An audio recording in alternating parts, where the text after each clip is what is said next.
1 dan ayat yang kedua. Sama kita baca 2 ayat ini. 1, 2, 3. Lalu berkatalah Elisa, dengarlah firman Tuhan. Beginilah firman Tuhan. Besok kira-kira waktu ini sukat tepung yang terbaik akan berharga sesikal, yang 2 sukat jelai akan berharga sesikal, itu gerbang Samaria. Tetapi perwira yang menjadi ajudan raja dalam hati Allah katanya, sekalipun Tuhan membuat tingkap-tingkap di langit, masakan hal itu mungkin terjadi? Jawab abdi Allah, sesungguhnya engkau akan melihatnya dengan matamu sendiri, dan tidak akan makan apa-apa daripada. Amin. Saudara, kemarin kita melihat bagaimana tanda ciri orang yang kehilangan pengurapan Tuhan. Ya, bagaimana mulutnya, saudara.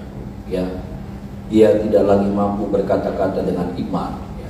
Kata-katanya kotor, kata-katanya negatif, kata-katanya hanya isinya keluhan. Kata-katanya hanya isinya pesimistis, saudara. Ya. Dan yang kedua, orang yang kehilangan pengurapan itu, urapan Tuhan itu, dia nggak bisa melihat lagi apa yang dia bisa melihat, tetapi seperti pada umumnya. Ya. Dia tidak bisa melihat sesuatu yang Tuhan lagi kerjakan. Dia tidak lagi mampu melihat ada sesuatu yang dibalik daripada semua masalah itu, ada pekerjaan Tuhan, ada karya Tuhan yang Tuhan lagi kerjakan dalam hidupnya. Sama, saudaraku, kalau kita melihat, saudaraku, perwira, ya. Perwira punya jabatan, tetapi saudaraku, dalam hal ini kita harus tahu bukan tentang posisi, bukan tentang jabatan kita, saudara. Bisa jadi saya, tapi kalau saya pengurapan Tuhan dalam hidup saya sudah hilang, maka kata-kata saya juga menjadi kata-kata yang negatif, kata-kata yang nggak membangun, kata-kata yang melemahkan, kata-kata yang pesimistis, saudara. Dan kita diingatkan lagi di hari yang kedua ini, saudara, setelah yang kemarin, kita diingatkan lagi, sudah berubahkah perkataan kita? Atau masihkah sama perkataan kita seperti hari-hari kemarin, negatif, ya saudara, nggak ada pengharapan di dalam. Sama seperti perwira ini ketika Nabi Tuhan Elisa berkata bahwa besok di waktu yang sama, saudara, dikatakan ada sebuah mujizat yang Tuhan akan kerjakan. Dia bilang begini, dijawabnya begini, sekalipun Tuhan membuat tingkap-tingkap di langit, masakan hal itu mungkin terjadi. Ejekan, hinaan kepada Tuhan. Tetapi saya harus bilang begini, berapa banyak kata-kata kita, berapa banyak kalimat-kalimat kita juga menghina Tuhan. Berapa banyak perkataan-perkataan kita, apakah itu yang diucapkan, apakah itu yang ada di mulut, di hati kita, itu sebetulnya menghina Tuhan, meremehkan Tuhan. Ada kata-kata yang hampir sama seperti perwira ini, yang seringkali kita ucapkan. Lah, gak mungkin. Kita lupa bagi Tuhan tidak ada perkara yang mustahil. Ada amin, saudara? Bagi Tuhan tidak ada perkara yang tidak mungkin. Nah ini, saudara, kita perhatikan lagi, saudara. Dan nanti kalau saudara melihat nasib daripada perwira ini mengerikan. Nasib perwira ini, aduh saudaraku, sangat mengerikan sekali, saudara. Kita coba lihat di dalam ayat yang terakhir dari 2 raja-raja ini, saudara. Ayat 18 sampai ayat yang ke-20. Ini akhir daripada orang yang seperti ini, yang kata-katanya negatif, yang kata-katanya nggak punya iman, yang kata-katanya pesimistis. Dan jangan sampai kita punya kata-kata yang seperti itu, yang kemarin kita lihat itu tanda orang yang sudah kehilangan pengurapan. Nanti nasib akhir hidupnya seperti ini. 18 sampai 20 sama-sama kita baca, saudara. 1, 2, 3. Dan terjadi juga seperti yang dikatakan abdi Allah itu kepada raja, 2 sukat jelai akan berharga sesikal, dan sesukat tepung yang terbaik akan berharga sesikal. Besok kira-kira waktu ini di pintu gerbang Samaria.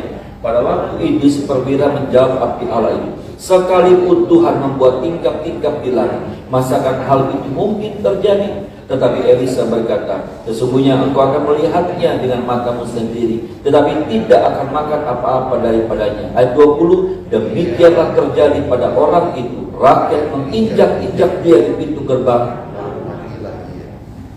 Elisa sudah bilang, saudaraku, kamu akan melihat, tapi kamu nggak akan mengalami. Itu akhir hidup, itu nasib orang yang apa?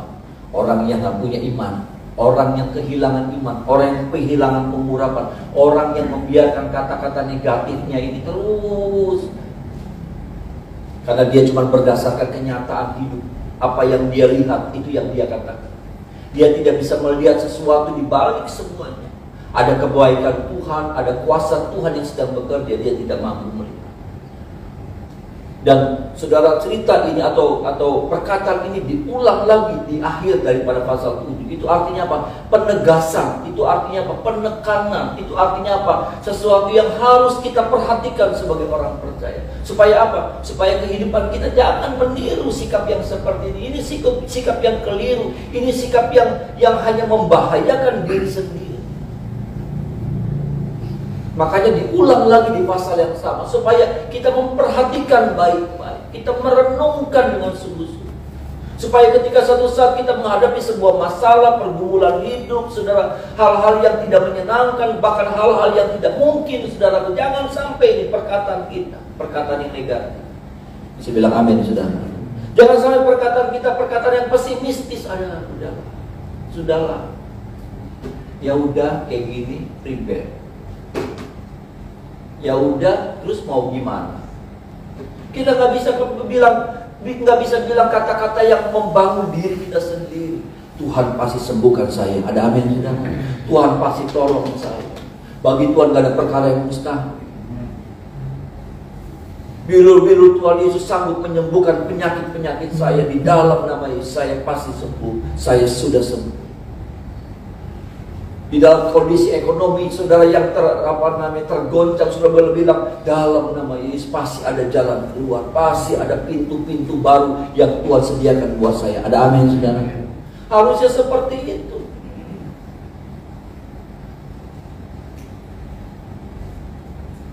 Kalaupun pernah sempat kata-kata itu keluar, kita minta ampun sama Tuhan. Saya juga pernah, saudara. Kemarin saya harus jujur, waktu kondisi pandemi, saudaraku, kita nggak ibadah, itu cukup memukul. Dan ada kata-kata, tapi Tuhan ingat dan Tuhan tegur saya. Saya stop kata-kata. Kata-katanya sederhana sebetulnya, nggak kayak dulu ya. Maksudnya pemasukannya itu sudah nggak kayak dulu. Ya. Berkali-kali saya sampai Tuhan ingatkan saya, stop. Tuhan juga mau kita stop dengan kata-kata yang negatif. Ada amin. Pernah keluar, pernah terucap, pernah tercetus, tapi stop. Jangan diteruskan. Karena kalau saudara meneruskan ini, saudara sedang memposisikan diri sama seperti perwira ini. Dan nanti pada akhirnya Tuhan juga akan bilang, kamu akan melihat, tapi kamu tidak akan pernah mengalami. Artinya begini, masih ada mujizat yang tersedia. Tapi apa? Buat orang-orang lain. Buat saya, tidak. Buat saudara, tidak.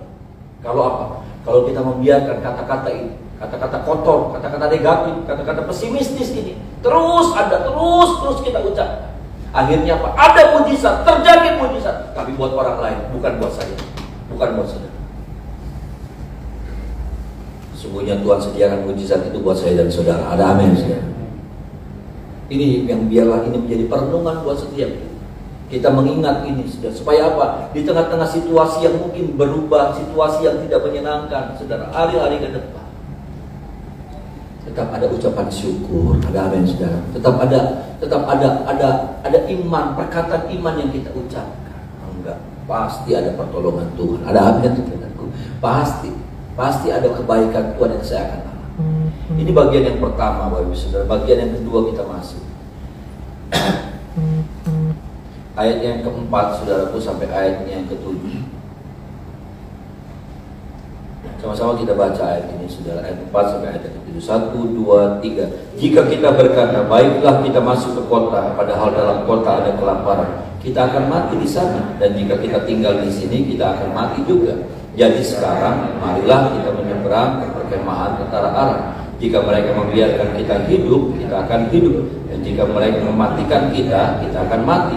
Lalu pada waktu senja, bangkitlah mereka masuk ke tempat perkemahan orang Aram.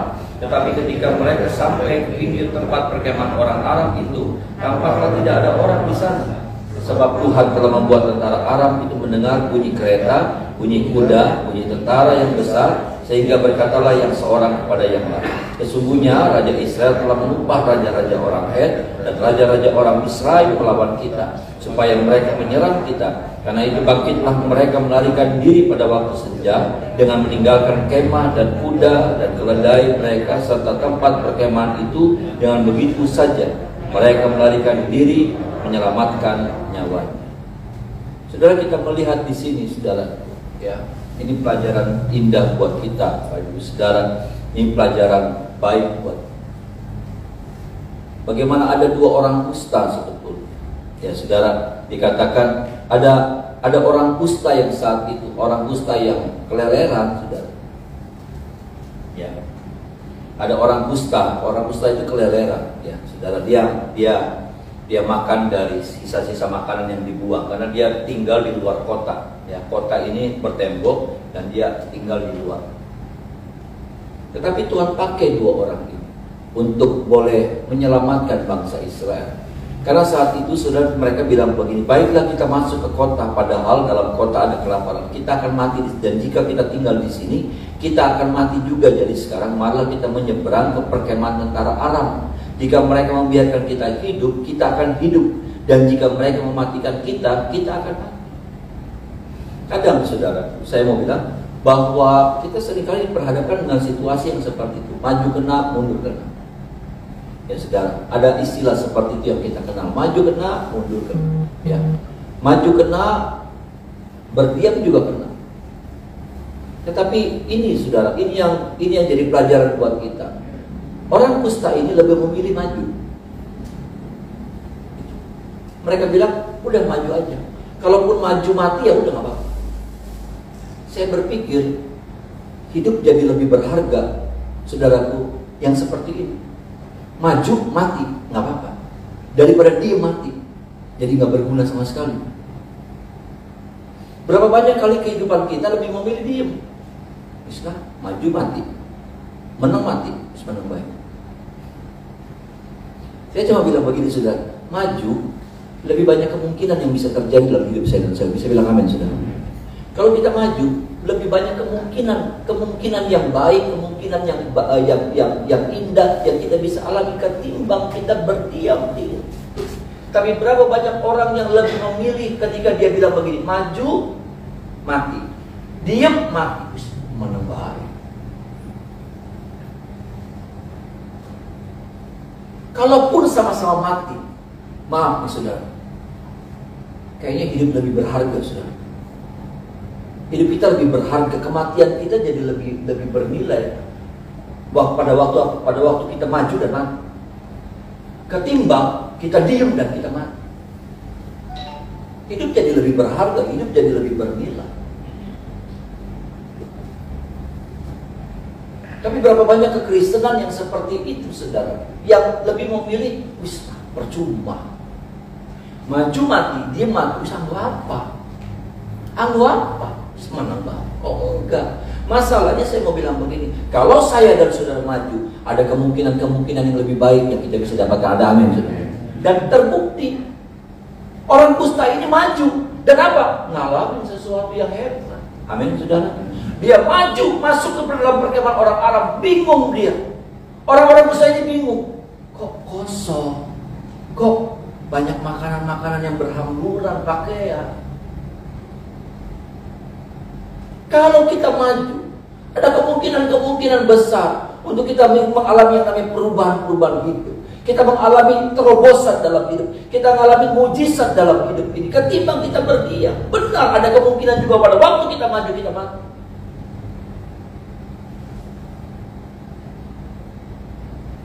Saya pernah sampaikan, saudaraku, ya, dalam ibadah Paskah, ada wanita-wanita yang mau mengunjungi kubur Yesus. Tetapi kemudian mereka bilang begini, bagaimana caranya untuk menggulingkan batu yang besar? Saya punya IG, saudara, ya, di IG saya, Paul Demasi, sudah bisa lihat.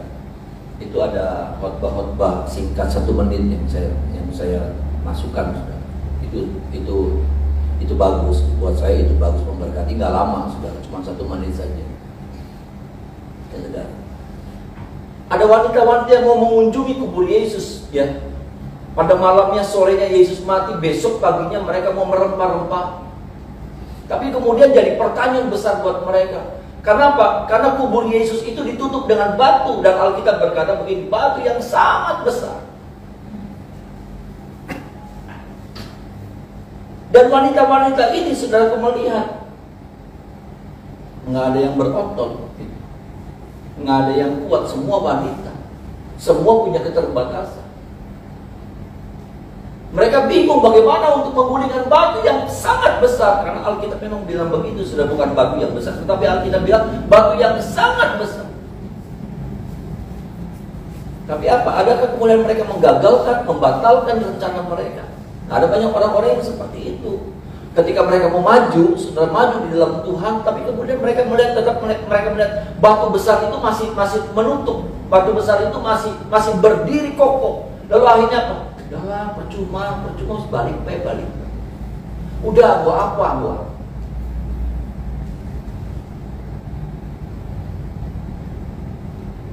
Tapi lihat, pada waktu wanita-wanita ini berjalan maju, mereka nggak tahu, saudara. Tetap mereka dalam jalan, mungkin mereka masih tetap. Apakah itu diobrolkan di antara mereka, ataukah di dalam hati mereka, dalam pikiran mereka bingung. Gimana menggulingkan batu ini? Saudara tahu, pada waktu mereka maju, mereka berjumpa, batu itu sudah terguling. Ada amin, saudara. Batu itu sudah terguling, batu itu sudah terbuka. Apa? Tuhan yang bukakan itu buat mereka. Ada amin, saudara. Sama halnya, ini kasus yang beda, tapi ceritanya hampir sama. Yang mengajar saya dan saudara untuk apa, saudara? Untuk melihat seperti apa sikap kita ketika kita menghadapi keadaan yang seperti ini. Yang kita bilang, maju kena, mundur kena. Lalu apa yang jadi sikap? Sekali lagi, terlalu banyak orang yang bilang begini, wis percuma, anggo apa? Nggak ada arti, gawe pegele bae.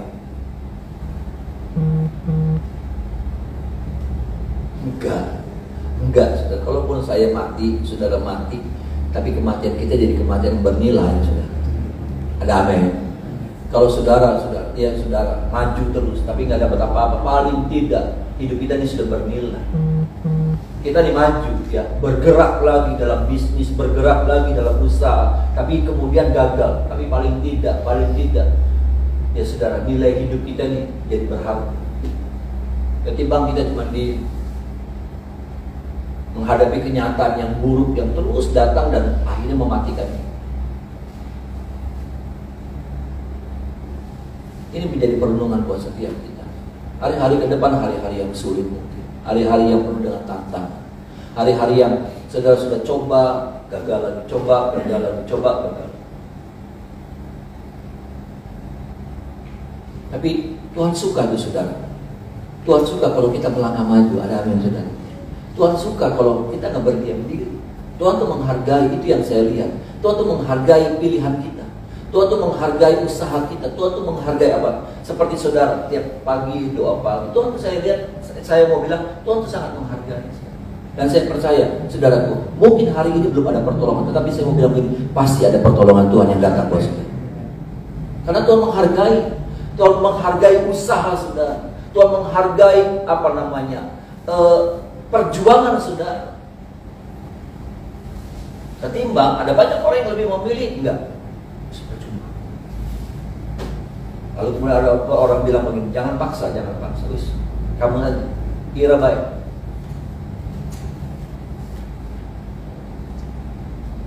Tolong kita, saudara, supaya firman ini boleh memotivasi hidup kita.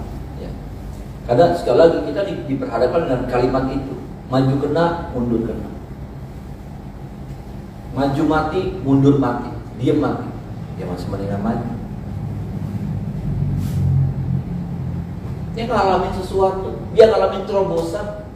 Orang kusta ini ngalamin, bahkan bukan cuma untuk hidupnya. Ketika dia maju, sudah ini yang hebat. Ketika dia maju, dia bukan cuma ngalamin terobosan buat hidupnya sendiri, mujizat. Tapi apa, saudara? Dampaknya itu satu bangsa. Ada amin, saudara? Dampaknya itu Saudara, saya mau bilang begini, kalau saudara maju dampaknya banyak. Bukan cuma buat diri saudara, tapi buat keluarga. Nanti dari keluarga buat pekerjaan Tuhan, dari pekerjaan Tuhan buat keluarga besar saudara. Nanti banyak lagi, lebih besar lah. Efek daripada gerak majunya orang kusta ini saudara, itu satu bangsa diberkati. Bisa bilang amin saudara. Satu bangsa dapat makan. Yang tadinya saudaraku itu yang namanya tai burung ada harganya. Itu yang namanya cecak habis, kecoa habis, tikus habis saudara. Aduh, kalau ketemu tikus kayaknya itu berkat besar kayaknya. Ini daging gede. Yang tai burung boleh dimakan ya saudara. Ketemu tikus sih, kucing yang udah habis. Gogok, udah popot, wah ya. Popot, selesai saudara. Ya, popot kicik, rebutan. Nggak ada yang tersisa. Gerak majunya mereka memberkati satu bangsa. Gerak majunya mereka saudaraku itu berdampak untuk satu bangsa. Pertanyaannya, apa yang jadi sikap saudara ketika sudah menghadapi keadaan yang membingungkan?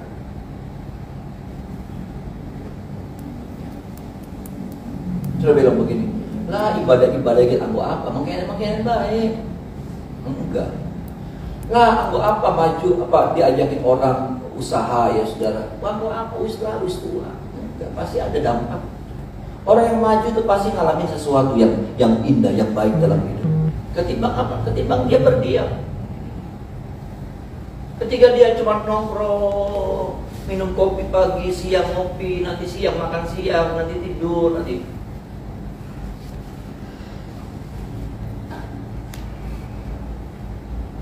ini sudah ya. Makanya saya bersyukur saudara, kita di tengah-tengah situasi seperti ini bergerak ya. Lagi pandemi saya melihat ada anak-anak muda yang punya rencana baik, indah ya saudara, bikin lomba cipta lagu ya saudara. Lagi pandemi begini loh, ada lomba cipta lagu saudara di gereja kita ya. Ternyata saya pikir lah, siapa yang bisa ngarang lagu, siapa yang bisa nyiptain? Ternyata bagus, ternyata hebat saudara ya.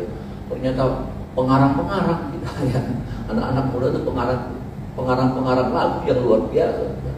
Nanti kita mau rekaman, ya sudah mau direkam gitu, mau dimasukkan di YouTube. Ini sudah ya, ada banyak orang buat apa maju, nggak ada dampaknya, nggak ada gunanya. Untuk bisnis saudara, untuk pekerjaan saudara ya, jangan berdiam. Karena ketika kau maju ada pertolongan Tuhan. Amin. Ketika kau maju ada terobosan. Ini orang-orang kusta ini ngalamin terobosan. Orang-orang kusta ini ngalamin sesuatu yang ajaib saudara. Mereka yang pertama kali menyaksikan betapa Tuhan itu bekerja secara luar biasa. Mereka yang pertama kali menyaksikan apa perkemahan orang Aram kosong saudara. Kenapa? Karena orang Aram mendengar ada deruk kuda yang sangat banyak sekali. Sampai mereka diliputi sampai yang namanya ketakutan saudara. Sampai mereka melarikan diri. Aram itu kuat. Tapi bagaimana mereka di hati mereka jadi gentar karena suara derap kuda yang luar biasa. Nggak ada yang nyerang padahal. Nggak ada pasukan yang menyerang. Tapi Tuhan buat seperti itu sampai mereka nggak sempat berkemas-kemas saudara. Mereka tinggalkan semua saudara. Dan begitu limpah makanan yang mereka tinggalkan, jubah semuanya limpah. Itu tuh perubahan dari yang melarat sampai berkat Tuhan mengalir begitu limpah luar biasa buat orang-orang Israel. Dimulai dari siapa? Dari orang yang bergerak maju. Keluargamu akan mengalami perubahan kalau apa? Ada papa, ada mama yang bergerak maju, ada anak yang bergerak maju. Memberkati setiap kita pagi hari ini. Saudara, saya tidak tahu mungkin saudara hari-hari sedang berhadapan dengan situasi seperti itu, pilihan yang sulit ya, yang saya bilang maju kena, mundur kena, maju mati, mundur mati. Pilihannya pagi ini maju. Mati nggak apa-apa. Mati kematian saudara bernilai. Ada amin saudara. Tapi saya mau bilang begini, lebih banyak lebih banyak kemungkinannya bukan mati, tapi engkau mengalami terobosan dalam hidup ini, saudara. Engkau akan mengalami sesuatu yang perubahan yang dahsyat, yang drastis ketika engkau mau maju. Ketika engkau bergerak maju, engkau berdiam, engkau cuma nonton. Tolong kita, mari kita menyembah.